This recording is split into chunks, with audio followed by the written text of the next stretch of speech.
Unmute the mic. That's always going to help. I think we're good. We're live on Facebook, LinkedIn, YouTube, X, Instagram. Let me just check on this platform. Yep, that is working. Let's get up here to the comments. Wearing the Martinis with Scott hat today. I figure since TikTok is going to be canceled anyways, and TikTok is bans my videos whenever I wear a hat that says Martinis on it, because that's the most offensive thing on TikTok. But if they're going to get banned anyways, who cares? Hey, where are we? So all systems are go. December 18th, 2024. Welcome. Episode 316 of Welcome to Mornings with Scott, the best damn business show for medium and small businesses on the planet. Not much news in the business world today. We're heading into Christmas. And there hasn't been a lot to talk about. Nothing exciting in Bitcoin that I saw. Didn't we have a fun show yesterday? Wasn't that great? Whenever I talk about politics, which I hate to do, I'm going to do it again today, by the way. I prefer to talk about business topics, but whenever we get into the political realm, things do get heated. Thank you yesterday for all of the viewership, all of the engagement. It was fun. And hopefully, well, I know it was good for you because I got a bunch of messages that said so. Exactly. Not much business news today, as I said, but the top of the Wall Street Journal was a Chinese router. I'm going to look more at this story tomorrow. But a Chinese router that it has 60, so this is like a home Wi-Fi system, has 65% of the US market, the number one choice on Amazon for Wi-Fi routers, supplies the Defense Department, and oh wow, it has security flaws. And they're considering a ban on this. Did anybody think this wasn't happening? Did you think you were going to buy a piece of electronics from China and that there wasn't going to be security flaws or data being stolen or spying? Like, what is our government doing? And why are consumers surprised by this? About, I don't know, let's call it 7-8 years ago, I was working with a Canadian food manufacturer, a decent mid-sized company. And I was, as the turnaround guy, worried very much about theft going out the back door.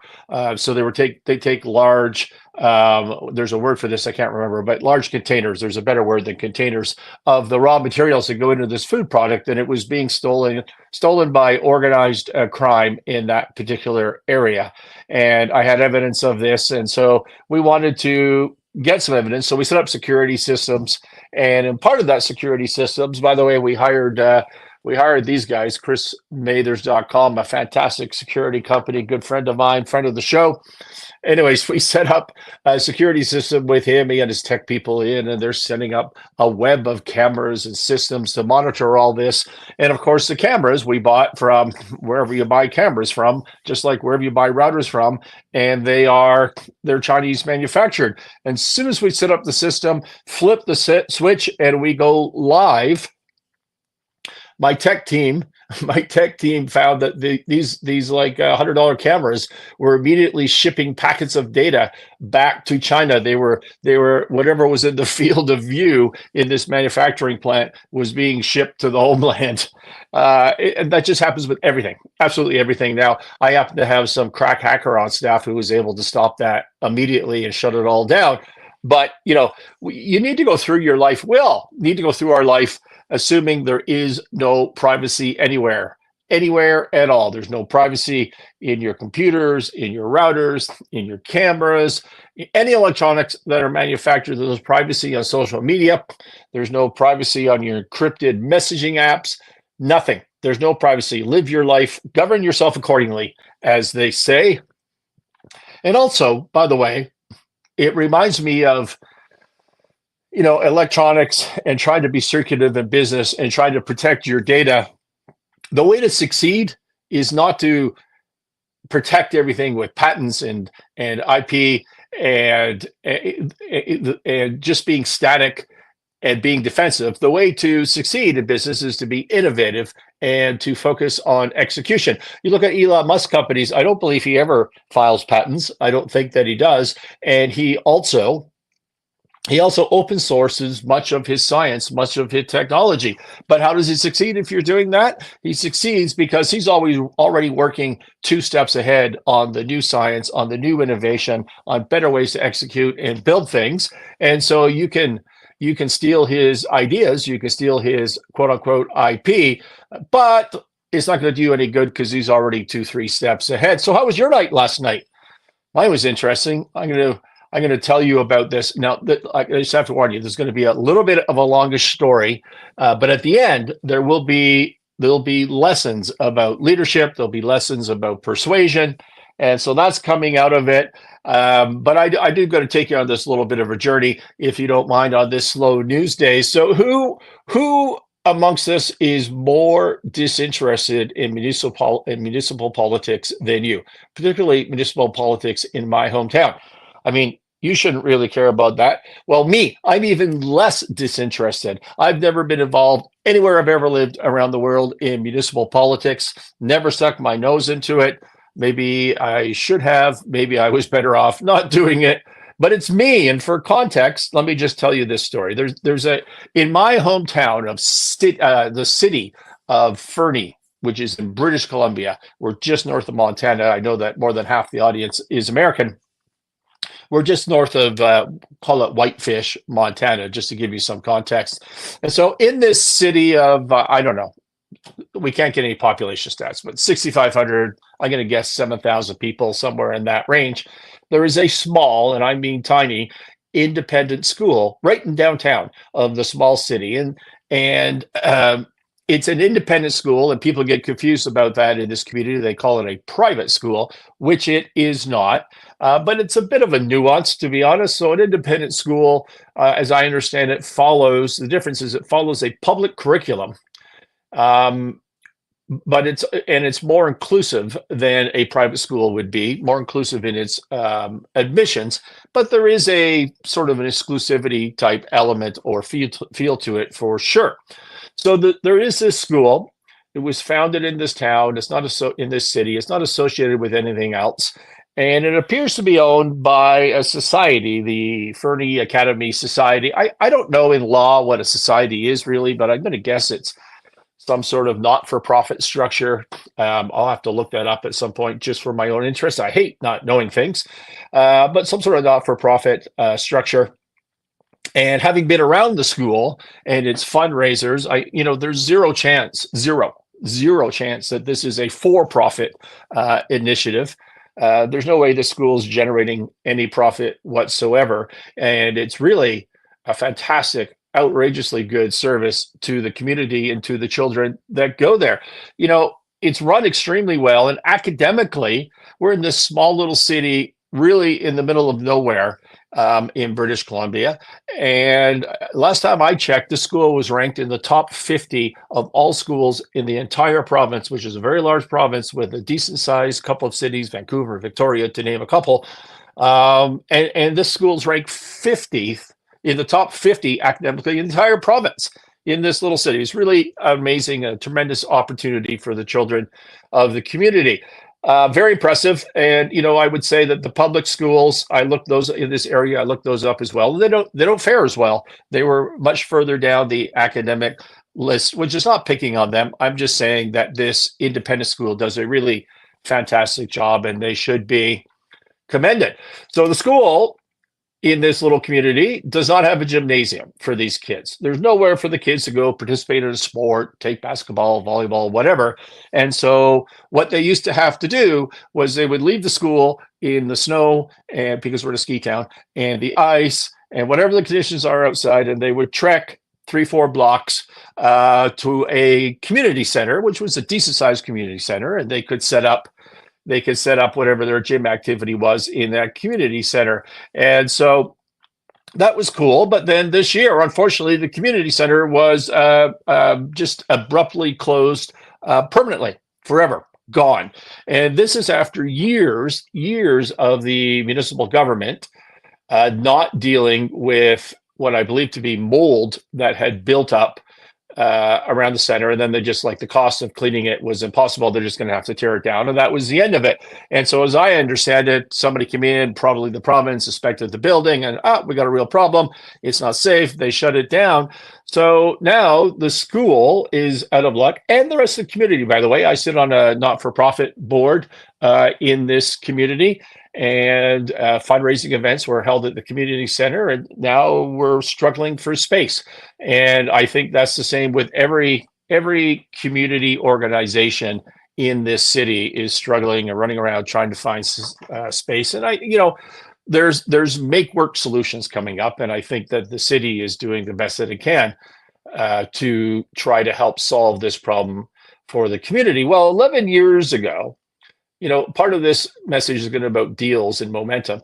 For 11 years ago, the school proposed to the city that they develop a new building in the downtown core. The building would be developed in what is currently a parking lot that is owned by the city. The parking lot, I believe, is actually two lots side by each. So it operates when you go to park your car there, you think it's one lot, but technically it's two lots. And the city owns one lot, free and clear. And the city owns the second lot, but with a restrictive covenant on title. What is a restrictive covenant? A restrictive covenant means that there is you own the property free and clear, subject to this restriction. And this restriction in this case is that it always be used for public parking. We'll talk about that in a minute. So there's a parking lot, and it happens to be right out the back of this little independent school. Well, unfortunately, but it is the parking lot for the downtown core. Now, unfortunately for the city, and I mean the residents of the city, this parking lot is, hey, Mr. Wiseman, thank you for joining us on Instagram. This parking lot is like a mud hole. In spring, in fall, it's got huge potholes. It's covered in mud. You don't really want to drive your car in there.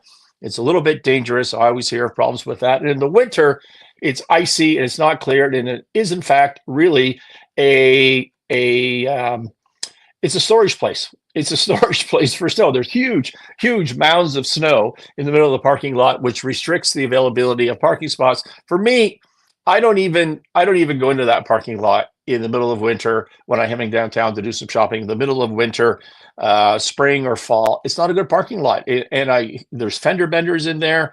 People can't see. It's slippery. They fall. There's been orthopedic incidences, and so it's not a good situation. And it is the only real parking spot that services the main strip merchant community.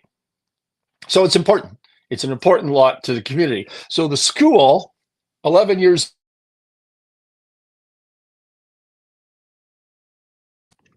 The school 11 years ago proposes to build a building on this parking lot.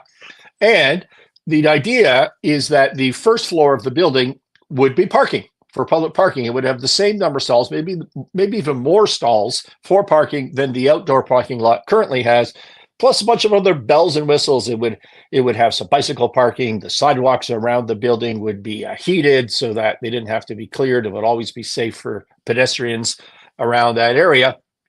The upper floor of the building would be community space, sufficient in size to significantly help the issue of the closed community center. Now, 11 years ago, there was not a closed community center, so it was framed as a gymnasium space for the independent school kids, the Fernie Academy kids, which is great for the kids, but is limited in its community usefulness, particularly when the kids could walk the 4 or 5 blocks down the community center. So the space would be used as not only a gymnasium for the kids, but community space to replace the community center that's gone. And they're in the proposal, it's about a 50-50 time split between the community at large and the children. So this proposal has been in front of council for 11 years and has had zero support. And with the closed community center, of course, now that's like, hey, maybe we should relook at this. And there's been an initiative once again. Now, why would I care apart from it being my city? I don't like to be involved in municipal politics. Or at least I should say I've never been involved in municipal politics. I might start enjoying it now. Well, there's a Facebook group that someone brought to me. that was discussing the merits of this proposal because there was a city council meeting last night here in town. And so there was a Facebook group that I'm not a part of. And it was shocking to read some of the personal vitriol being spewed in this group. And it was immediately obvious to me as you read through some of these comments. I'm just like, wow. But it had nothing to do with the project, the merits or not the merits. That's not fair. There were a lot of comments that were very much focused on the merits, pros or cons of the project. But there was a lot of comments that were really just personal and emotional and were directed largely at the family that founded the independent school and I assume populate the board of the society. It's a Hatfield and McCoy situation right here in my little city. Some family grudge between the two families from long ago that probably no one even remembers why. I can guarantee you the family of the independent school has no idea why. She doesn't know what's going on with that at all, the personal side of this. And so I was thinking, wow, this is like Hatfield and McCoy's. And I was thinking that as I attended this open forum last night of city councilors, and there was a bunch of community people that stood up and spoke. And one of them actually referred to the Hatfield McCoy situation. It's like this open secret in town. Everybody knows this is emotional. Everybody knows that we're not getting more community space because of these personalities, or one side anyways.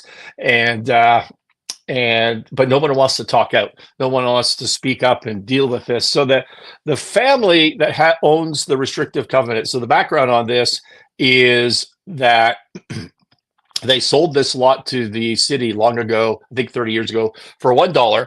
And the restriction is that it would always be used for public parking, right? And the donator, let's say, of that property is the family name is Quayle. And this guy seems to be a very successful, generous fellow who cared deeply about the community and the merchants on the community. And he wants a place for people, part of his legacy is a place for people to park downtown so they can go and shop in the merchant store. So that's all cool.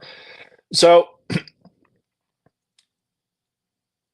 as I said, I was triggered looking through this Facebook group and seeing the attacks on the school for having the audacity to come up with this proposal on this particular parking lot with the restrictive covenant. So I go to this meeting of the city councilors last night. And before I comment on the proceedings themselves, I should say there was a lot of community involvement. There was many, many people there. I didn't get a head count. I also didn't count the number of people that signed up to stand up and speak, but I bet you it was 25, somewhere in that range. There was a lot of people, and a lot of them, I would say that all but 5 or 6 were for the project. 5 or 6 were against the project. And that, started with a representative of the Quayle family and then supporters of hers. And I just think that everybody that stood up and spoke on both sides, including the Quayle family, they did a fantastic job. It's not easy. People are nervous and scared to stand up and talk beside their neighbors in an open forum to address council. It's intimidating, I would think. Well, I know for a fact because I talked to some people there before they went to speak. And so I just, as an overriding comment, was super impressed with the quality and the fortitude, the quality of the speech, the fortitude, the reasoning, the thinking. And so that was the first thing I wanted to say. So the structure of this is you sign up and the mayor says, okay, you get 3 minutes. Every person gets 3 minutes to say what they have to say. So the first speaker of the family is a Sharon Quayle. I don't know them at all. I don't know the Quayle family. And she gets up and, is reading letters from her siblings, which is cool. That's part of the process. Gives her own speech, which is cool. It's part of the process. And obviously is against the project. And she's given, now there's a bunch of reasons that she's against the project, but I think they're false reasons. Like it's focused on, this is a private individual and a private business, a private enterprise that's going to build a business on top of my father's parking lot. And you're not allowed to do that. And it's against the spirit of the gift. Now, that's an opinion. I think it's not true that it's against the spirit of the gift, but she's protecting her father's legacy, presumably, and her siblings as well. And we need to respect that. I think that's terrific. But the idea to say that this is some private enterprise that's trying to do this is not true. It's the school itself that is trying to build this building. And so we're going to talk about the reframing of that particular issue in a minute. So she gets up to speak, and they'll immediately, how did she get to be number one on the agenda? Is, well, clearly she has some strong support from council and the mayor, Nick Milligan, who's been mayor since October 2022 when he won in a bit of a landslide. I think he got 68.5% of the vote, according to the people that did that research for me. And but clearly he's very tied into this no part of the, I mean, he didn't say anything that tells you he's against the proposal, but I mean, the proposal's been around for 11 years. The council has never dealt with it. The opposer, the main person against this is the Quayle family. She gets slotted number one to speak, and she immediately goes 5 minutes. We got a 3-minute rule. She's like easily 5 minutes into it. And by the way, I don't care. She should speak as long as she needs to speak. I God bless her. I'm okay with that.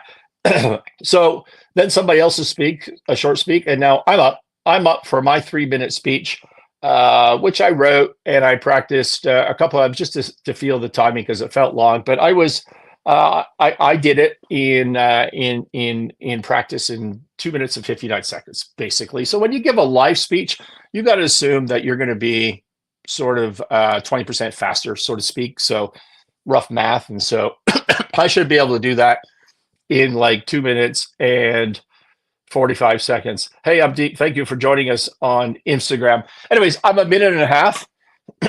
I'm a minute and a half in the speech, and the mayor cuts me off and said, "Your time's up.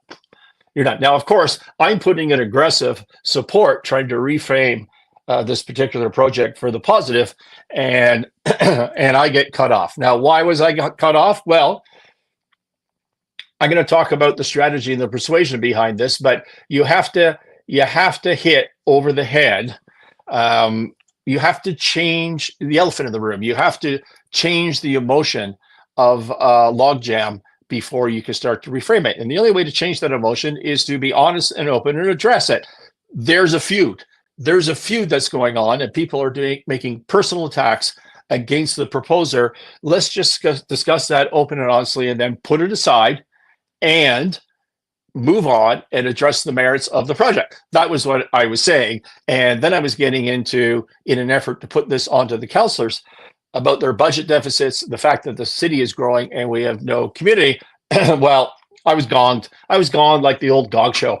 Just, the hook came out, pulled me off stage, and that was the end of that. After like a minute and a half, I said, hey, that wasn't 3 minutes. That was less than 2 minutes. He said, no, we got it on a clock here. It's 3 minutes. And I said, well, what about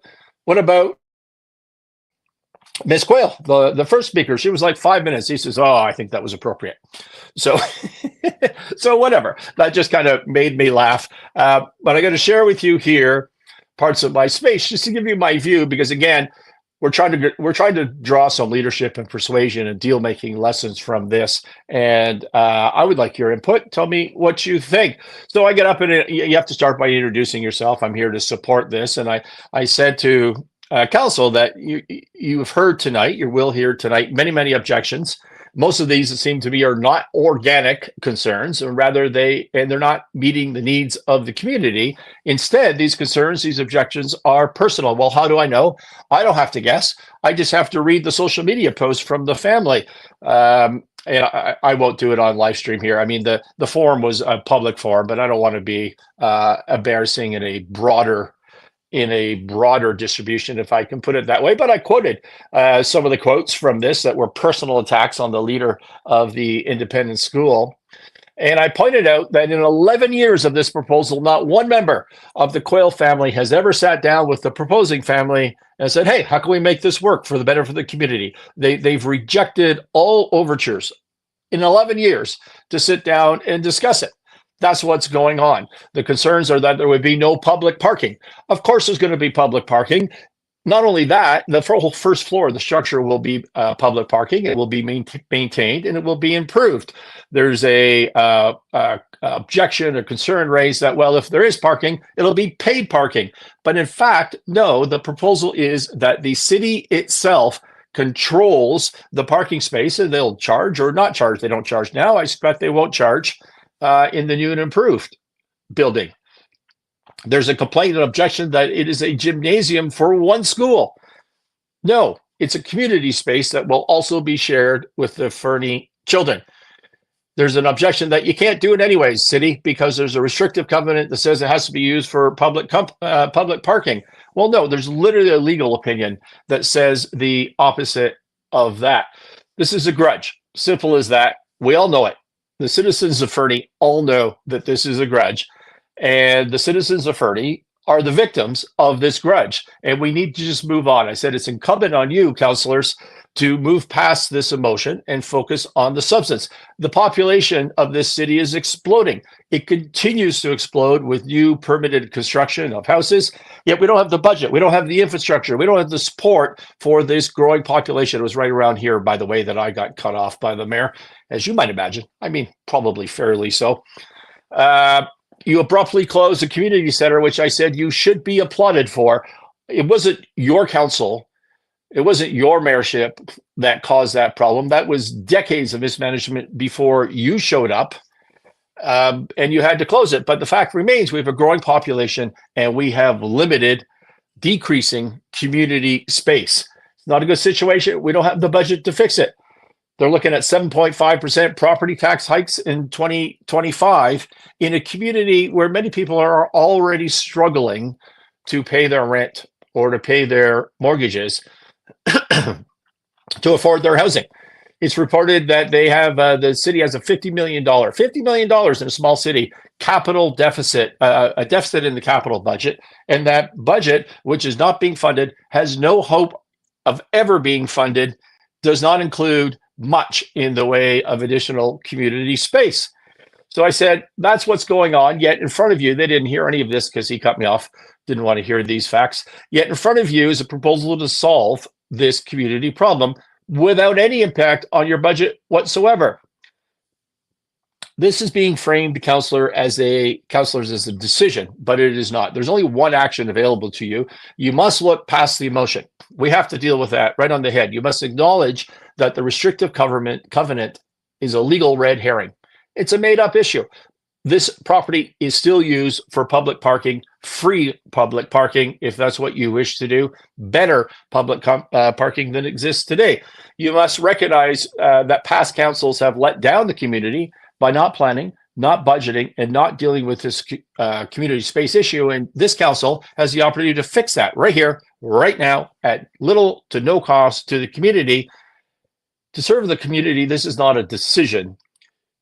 The choice is action. Enter into a process. You don't have to approve the proposal right now, but enter into a process to negotiate this proposal so that it meets all of our needs in the city. And that is the pitch that I got cut off on, the intended pitch to the mayor, to the city councilors, but of course he didn't want to hear that at all. I was also going to say to the Quayle family, it seems to me this patriarch, the father that donated this land, as I said before, seems like he was successful, greatly caring about his community, generous, made this terrific deal and set up a terrific legacy for the benefit of the community. And those that spoke that were kind of like, this is 30 years ago, we need to move on. I'm not buying that.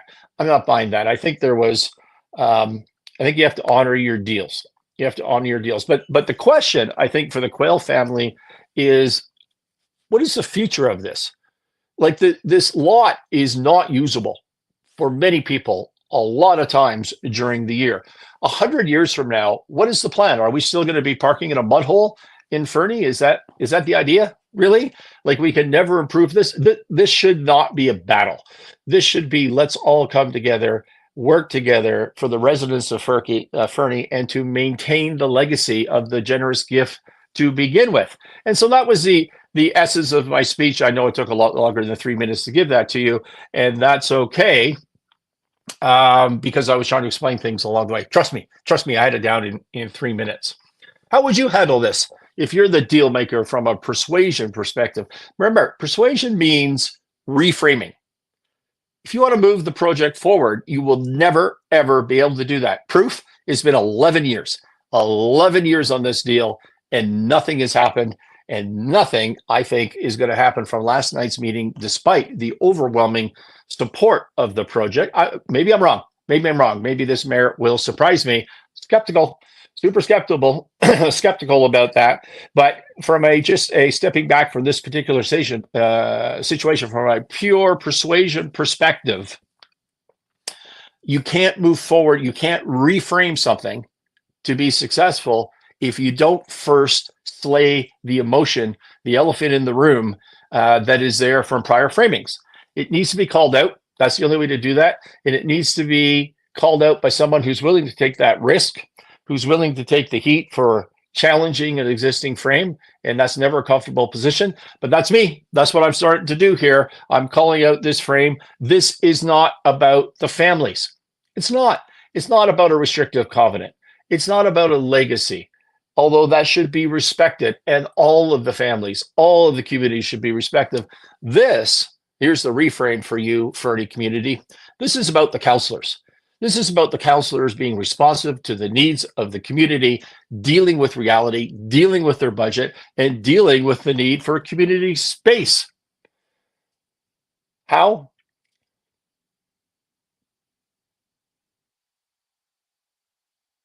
How do we do that? We focus on the councillors and they push this project forward. That's what needs to be done. Now, I'm saying that doesn't mean that they have to accept the proposal right now as is. I wouldn't do that if I was the mayor. That's not what I would do, because it's not just one choice. It's not a decision like I framed it before. It's not, yes, let's go forward with the proposal. No, let's go forward with the proposal. A legitimate way to proceed in this situation is to punt. And that's, hi, Aaron Francis Luda. Thanks for joining us on Instagram. And that's what I would do in this particular situation. When you are presented with two opposing emotional issues in leadership, where people are not talking about facts, they're talking about emotion, how can you handle that? If you're not forced into a decision today, use time. Use time. Just punt this down the road, but don't punt it down the road by ignoring it, because that's choosing a side. Punt it down the road if you're in government or in that type of leadership by saying, hey, okay, cool, let's study this some more. One side says that the building honors the legacy of the donator of that property and the public parking. One side says it does not. Let's enter into a formal process to negotiate this out and to see if we can move forward to the satisfactory to everybody, but also meeting the needs of the community and respecting the legal restrictive covenant that exists on this property, and get some momentum. Get some momentum on this deal. That's what they should be doing. It should be let's enter into a process and let's bring all stakeholders on board. Will the stakeholders come on board? Maybe not. Maybe the Quayle family is so jaded and upset about this that they don't participate, and that would be a shame. That would honestly be a shame, because they should participate, I would think. Again, I don't think they seem like good people. I don't think they want us parking in a mud hole 100 years from now. I think they'd be happy to have some improvement on that. They just don't want improvement on it from the school. That seems to be the issue. Now, maybe I have confirmation bias on that. Maybe in in a process of negotiation and trying to sort this out, it would come out that that's not really their concern. Maybe it's not as personal as this entire community thinks it is. Maybe they have some legitimate issues, but we don't know. It just comes across as personal. So if you're negotiating this deal and you want to try and get things done, if you're the promoter, you need to reframe. Whenever you're faced with a difficult situation, you need to reframe. And the reframe here is, this is not about the families. It's about you, council, delivering for the community on a community space without impacting your budget. And you can only reframe that if you first slay the emotion that has built up. And the only way to do that is to call out the emotion and the BS that it is, and that it's really about personalities and not about the community. And also, the lesson coming out of this is momentum. Deals require momentum. You cannot get a deal done if you've been sitting around for 11 years. And I'm not accusing the parties of sitting around. I'm just saying it's been a failed project in that sense for 11 years. Well, the momentum here, the jump starter of the momentum is the closing of the community center. There's an opportunity to reframe, and I hope we get this done. I'm interested. I'm interested in this project, and I'm interested in trying to solve this for the community if we can. And so there we go. So once again, the $20 billion grocery deal that was killed with Kroger's in the US, I don't have time to get to it. I missed that yesterday. I missed it today. But it's about momentum in deals, and maybe later this week we'll pick up a lesson coming from that. Do I have anything I need to respond to in the comments here? No, I do not think so. Thank you for everybody for listening. This has been Mornings with Scott, and we are here 8:30 Mountains, Monday, Tuesday, Wednesday, Thursday, Friday, as long as I make it every morning, which so far I have been this week, at least, since I'm sitting here in the Fernie studio office. All right, guys, we will talk to you tomorrow. Thank you for listening.